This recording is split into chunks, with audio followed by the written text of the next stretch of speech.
nyo. Pero ito guys, ito yung mga nag-aantay sa'yo ngayong November. Ito yung mga blessings, pagbabago at saka mga opportunities. So triple combo ito.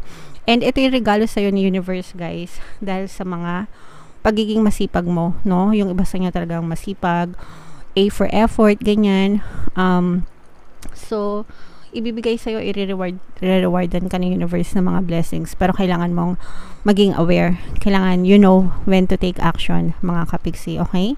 So, i-mind nyo na to guys, sa comment section, mind blessings, mind new opportunities, mind changes, ganyan, happy changes, para talagang ma-experience nyo siya sa inyong 3D ngayong November.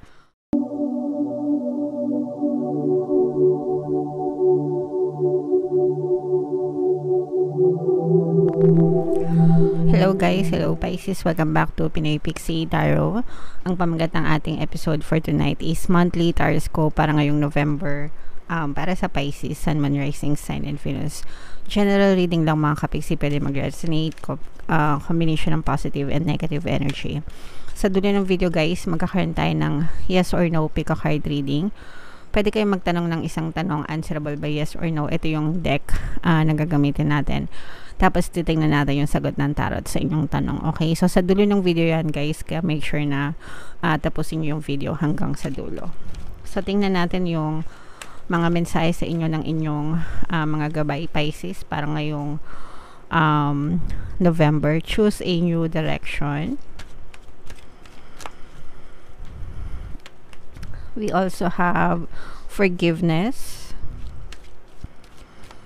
and you're ready. Okay, so napakaganda ng mga messages para sa inyo. Unahin natin to guys, forgiveness, kasi very important ito. Yung ating mga negative emotions, galit, anger, hatred, grudges, resentment, mga kapiksi, yan ay nagsisilbing blocks or balakid sa ating buhay. Okay? That's why palagi nating sinasabi, or I always advise you guys na mag-forgive, magpatawad. Kapiksi, hindi ko siya makapatawad kasi sobrang sama ng ginawa niya sa akin, sobrang lala ng ginawa niya sa akin.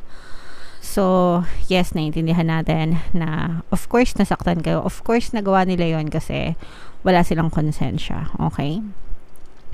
Unang-una nagawa nila yon, wala silang konsensya, wala silang konsiderasyon, and kapag hindi nyo sila pinatawad, hindi sila nagsasuffer kasi wala nga silang konsensya. In short, wala silang pake. Kapag hindi nyo sila pinatawad, ang nagsasuffer ay kayo, hindi sila. Okay? This is like drinking the poison, hoping that the other person dies. Okay, di ba? Parang lason siya. Yung galit, yung anger, yung hatred, resentment, parang lason siya. Ikaw yung umiinom, pero wini-wish mo na mamatay, or hindi mamatay. Hoping the other person dies. Okay? Parang siya yung mag-suffer, pero ikaw yung umiinom ng lason. Okay? That's what you're doing kapag inaalagaan mo yung mga galit, hatred, resentment sa puso mo. So, sino yung umiinom ng lason? Ikaw. Sino yung magsasuffer? Ikaw, hindi sila. Okay? This is why you have to free yourself from all of those negative emotions by doing forgiveness, mga kapiksi. And pag napatawad nyo sila, kayo yung magbe-benefit kasi mawawala yung mga negative emotions sa puso nyo, mapapalitan siya ng mga positive emotions, marirelease yung mga blocks nyo, and as a consequence, gagaan at magiging ginhawa yung iyong pakiramdam, magiging magaan at maginhawa yung iyong pamumuhay. And don't worry about them because babalikan at babalikan sila ng karma guys, no? It's a law. It's a universal law guys. So kahit hindi nyo sabihin na sana makarma sila dahil sa sama ng ginawa nila sa inyo, huwag kayong mag-alala because they will always have their karma according to their intentions, mga kapiksi. Alright? So learn to forgive guys para hindi kayo mag-suffer. Ready ka na, no? Choose a new direction. Ready ka na sa mga blessings at pagpapala. Pero for some of you, unang-una, ito yung nagiging block nyo, yung mga negative emotions. So you have to let this go, yung mga negative emotions, para maging ready ka sa pagtanggap ng mga blessings. For some of you, traffic, no, dun sa direction, dun sa path na pinili mo. Kaya you're being advised to choose a new direction para maabot mo yung mga goals mo or desires mo. Parang ganito lang yung explanation yan, guys. Ito yung palagi kong ginagamit na explanation. Kunwari, pupunta kayo ng airport, tapos traffic sa EDSA, di ba? So, kapag na-stuck ka sa traffic, syempre, hindi ka makakarating agad sa airport. Baka ma-miss mo yung flight mo, may iwanan ka ng biyahe. So, anong gagawin mo? Maghahanap ka ng alternative or alternate route, ibang daan, di ba? Yung ibang mga pasikot-sikot, ganyan, na less yung traffic, or walang traffic at all, ganyan, para mas makarating ka ng mabilis sa iyong patutunguhan. So, you may need to choose a new direction. I-assess mo yung mga goals mo, right now, mga kapiksi, kasi baka nahihirapan ka. If nahihirapan ka, ibig sabihin, traffic, congested, maraming blocks. So, you have to choose a new direction, mga kapiksi. Alright? So, yeah. Comment down below, Pisces, if naintindihan nyo yan and if naka-resonate kayo dyan. Tingnan natin yung mga additional na mensahe sa inyo, guys. Gamit itong deck na to, yung mga ganap sa inyo ngayong November. Habang sinashuffle ko to, panoorin nyo muna tong video natin regarding sa ating paano mag-manifest ng abundance video course. Kapiksi, sawa ka na ba sa mga struggles at hirap sa buhay mo?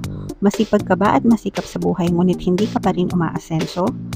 Ilang beses ka na bang nag-attempt magnegosyo at mag-invest pero palagi ka pa rin nalulugi?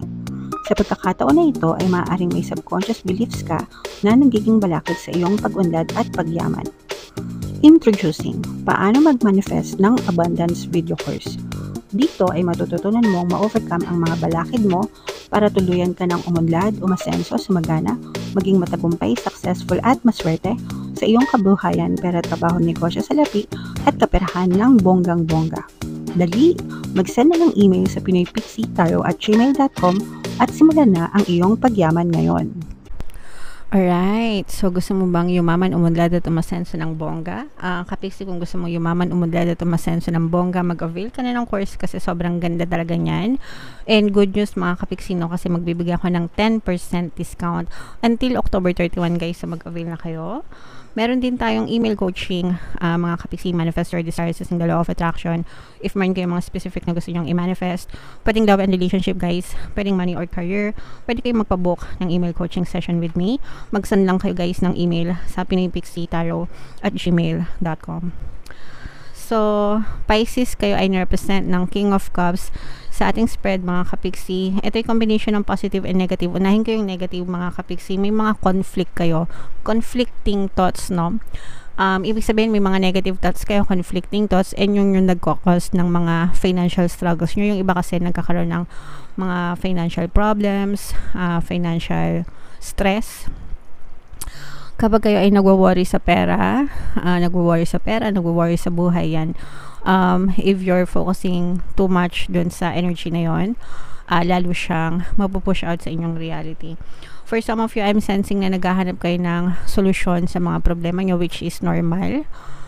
Syempre, yung problema, guys, normal yan, no? Bahagi yan ng ating buhay, pero for some of you, makikita nyo rin yung mga solusyon na hinahanap nyo pagdating sa mga problema, pero kailangan nyo maging decisive kasi I'm sensing na for some of you, parang hinahain na ni universe, no, yung mga solution sa inyo, pero parang hindi nyo pinapansin, okay? Parang binibigyan na kayo ng idea, let's say for example, na may problema ka, parang naiisip mo, magbenta kaya ako ng ganito, ganyan, tapos hindi ka naman uma-action. Yung naisip mong idea na yon, it's coming from your guides, from the universe, okay? The fact na naisip mo yon, it means it's being seeded in your thoughts, pero ini-ignore mo siya, so parang ini-ignore mo din yung message sa'yo ni universe, okay? And you're not taking action, so nandun yung conflict, no? Nandun yung conflict. Kaya yun yung sinasabi ko na parang binibigay na sa'yo yung sagot, pero dinidedma mo pa, alright? So you have to listen to your intuition, mga kapiksi, kasi yung intuition natin, ginagabayan niya ng ating mga gabay. Yan yung pamamaraan nila para dalhin kayo sa tamang direksyon ng inyong buhay, no? Choose a new direction. So, parang niraroute na kayo ni universe dun sa tamang direction, pero yung iba sa inyo parang dinidedman nyo pa, mga kapiksi. Alright? Pero wag kayong mag-alala. On the good side naman, guys, no? Ito yung mga blessings, mga pagbabago, mga maraming opportunities. Ito yung mga hinahanap nyo, guys. Ito, parang feeling ko, hinahain na to sa ni universe, kagaya nga ng sabi ko.